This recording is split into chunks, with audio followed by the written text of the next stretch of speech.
आज की कहानी हॉरर सीरीज की थर्ड स्टोरी है, जिसमें जर्मनी के बर्लिन शहर के एनालिस मिचेल के साथ हुआ। ये घटना दुनिया की पहली और आखिरी ऐसी घटना बन गई जिसमें भूत है या नहीं, इसका मुकदमा कोर्ट में चलाया गया और कोर्ट के दिए फैसले ने साइंस के जानकारों से लेकर पूरी दुनिया को हिलाकर रख दिया। इसके अलावा जब कोर्ट में इस केस से रिलेटेड सबूत के तौर पे जब एनालिस के एग्जॉर्सिज्म के रस्म की टेप रिकॉर्डिंग बजाई गई तो उसमें से निकली एनालिस की आवाज कुछ ऐसी थी जो आप अभी सुनने वाले हैं।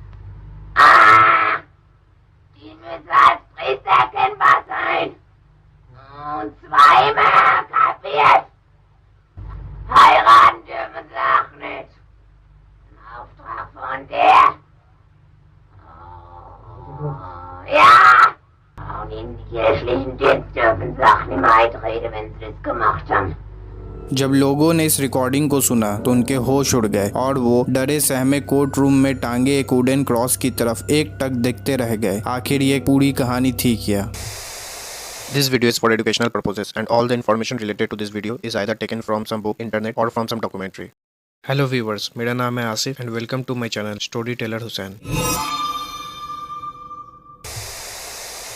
एनालिस मिचेल का जन्म 21 सितंबर 1952 में वेस्ट जर्मनी के एक कैथोलिक परिवार में हुआ था। वो एक शांत स्वभाव की बहुत धार्मिक लड़की थी। इसके साथ साथ वो पढ़ाई में भी काफी होशियार थी। इन सब की शुरुआत एनालिस के 16 साल के होते ही शुरू हो जाती है, जब वो एक दिन स्कूल में पहले बेहोश हो जाती है, फिर अचानक उठ के इधर उधर पागलों की तरह भागने लगती है। इस घटना के बारे में जब उसके होश आने पे उससे पूछा गया तो उसका जवाब था कि उसे कुछ याद नहीं। एक साल बाद फिर ऐसा ही कुछ होता है, जब उसे फिर से ऐसे दौरे पड़ते हैं और इसके बाद जब उसके माँ बाप ने उसे एक डॉक्टर को दिखाया तो उनका जवाब था कि एनालिस मिर्गी की रोगी है। उसके इलाज के बाद डॉक्टर द्वारा दी गई दवाइयों को एनालिस ने 5 सालों तक खाया, मगर उनसे उसे कोई फायदा नहीं हुआ और इन सालों में उसकी हालत बद से बदतर होती चली गई। इस दरमियान वो 1973 में यूनिवर्सिटी ऑफ वुर्जबर्ग चली जाती है अपनी मेडिकल की पढ़ाई करने, जहां अब उसे ऐसा महसूस होने लगता है कि उसके बिगड़ते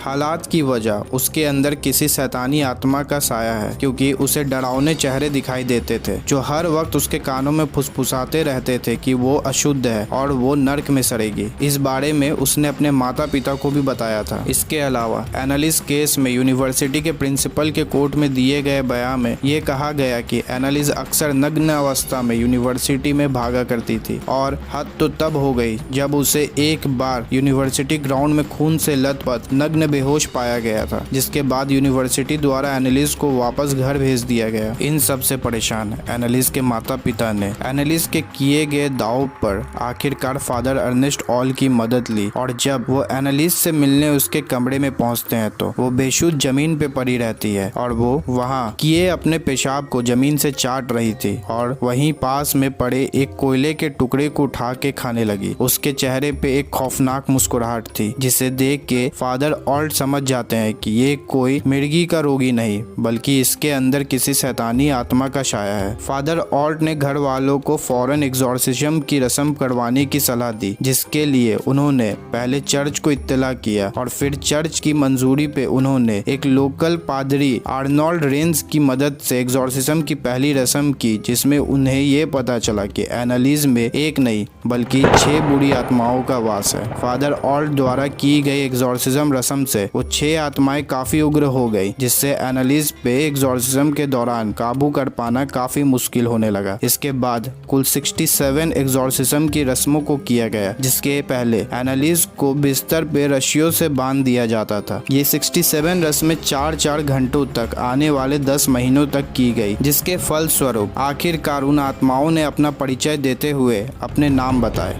पहला था लूसीफर। जिस तरह अच्छाई के प्रतीक पर गॉड यानी कि ईश्वर अल्लाह को देखा जाता है, उसी तरह बुराई के प्रतीक के तौर पर लूसीफर को देखा जाता है। दूसरा नीरो, जो कि रोमन साम्राज्य के जूलियो क्लॉडियो साम्राज्य का 5वां और सबसे क्रूर बेरहम शासक था। तीसरा कैन एडम एंड ईव का बड़ा बेटा था, जिसने अपने छोटे भाई एबेल की हत्या कर दी थी, जिसके फलस्वरूप उसे नर्क की आग में जलने के लिए छोड़ दिया गया था। चौथा जूडास इस्कैरियोट जीसस क्राइस्ट के 12 शिष्यों में से एक था, जिसने महज 30 चांदी की सिक्कों के लिए जीसस को धोखा दिया था, जो उनकी मौत का कारण बना। 5वां, फ्लैशमैन एक बदनाम पादरी था जो हर वक्त शराब के नशे में रहता था और जिसे हत्या के आरोप में रोमन साम्राज्य ने बर्खास्त कर दिया था। और इसके बाद आखिरी नाम काफी चौंका देने वाला था, एडोल्फ हिटलर को आप सभी जानते होंगे। ये एक सनकी जर्मन डिक्टेटर था जिसने अपने गैस चेम्बर में लाखों यहूदियों को मौत के घाट उतार दिया था। एनालिस के घर वालों का कहना था कि जब जब वो ऊपर वाले से प्रार्थना करने के लिए झुकती, उसके हड्डियों के अकड़ने और टूटने की आवाज आती। ऐसा चलता रहा और धीरे धीरे एनालिस ने खाना पीना सब छोड़ दिया, जिससे फाइनली 1 जुलाई को महज 23 साल की उम्र में उसकी मौत हो गई। उसकी मौत पे कोर्ट में लिए गए एनालिस की मां के बयान में उन्होंने ये बताया कि जब एक दिन उन्होंने ईश्वर से ये प्रार्थना की कि एनालिस के ठीक होने पे वो उसे ईश्वर को सौंप देंगे एक नन के रूप में, मगर जब वो एनालिस के कमरे में ढुकती है तो वहाँ खून से दीवारों पे लिखा होता है कि ये लड़की अशुद्ध है और अशुद्ध चीज को तुम ईश्वर को कैसे सौंपोगे। मगर हैरानी की बात ये थी कि उसके नन बनने के इस बात का जिक्र उन्होंने किसी से भी नहीं किया था। मुकदमे के अंत में 2 थ्योरीज निकल के आई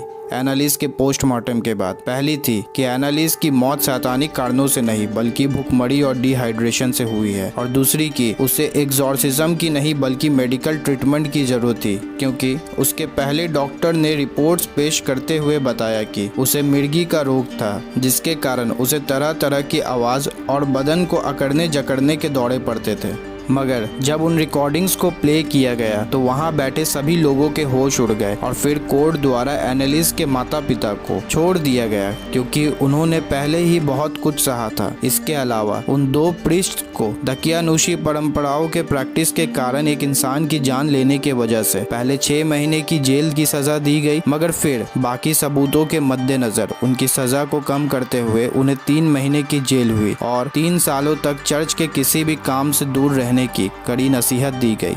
ये कहानी आपको कैसी लगी ये मुझे नीचे कमेंट बॉक्स में जरूर बताना, और ऐसी ही ट्रू हॉरर स्टोरीज के लिए आप अपने स्क्रीन पे फ्लैश हो रही मेरे हॉरर स्टोरीज के प्लेलिस्ट को चेक कर सकते हैं। इसके अलावा मैंने आप लोगों के सुविधा के लिए डिफरेंट जॉनरास ऑफ स्टोरीज के डिफरेंट प्लेलिस्ट बना दिए हैं, जिसे भी आप चेक कर सकते हैं। और जाते जाते चैनल को सब्सक्राइब करके बेल आइकन को प्रेस करते जाना। Take care, stay safe and welcome to the world of a story teller. Thank you.